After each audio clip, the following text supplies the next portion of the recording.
கழகத்தின் தலைவர் விஜய் அவர்களின் ஆணையின்படி பொதுச் செயலாளர் என் ஆனந்த் வழிகாட்டுதலின்படியும் ஓட்டப்பிடாரம் சட்டமன்ற தொகுதியில் கருப்பசாமி அவர்கள் நேற்று இரவு சிறுநீரக நோயால் இருந்த நிலையில் அவரது மகன் கதிரவன் அந்த சோகத்தையும் பொறுத்து கொண்டு +2 தேர்வு எழுதியுள்ளார். தந்தையின் சடலம் வீட்டில் வைக்கப்பட்ட நிலையில் தேர்வு எழுதிவிட்டு இறுதி சடங்கில் பங்கேற்றார்.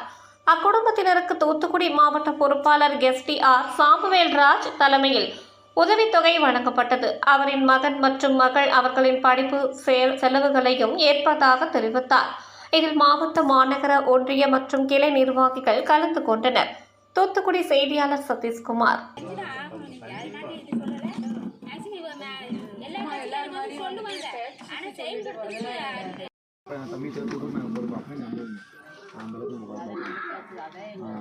மேட்ச் உறுப்பு எடுத்துருக்காங்க. பொறுப்பு ஒன்று சின்ன பொறுப்பு இல்லை. ஆனால் இப்போ நல்ல மாதிரி கமிச்சு நல்ல காலையில் கிடைக்கும்.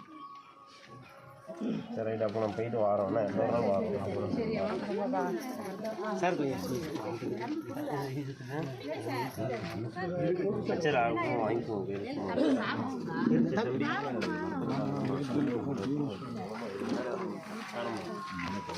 அப்போ வரோம்.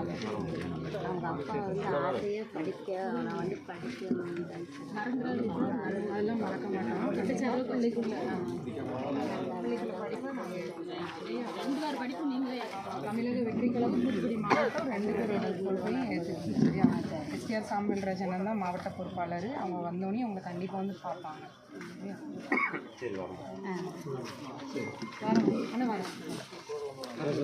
வரேன் தம்பி. அடுத்த எக்ஸாம் நல்லா எழுதுமா. செய்திகளை உடனுக்குடன் தெரிந்து கொள்ள தமிழ் நேஷனல் நியூஸ் சேனலை சப்ஸ்கிரைப் செய்யுங்கள் மற்றும் பெல் பட்டனை அழுத்தி விடுங்கள்.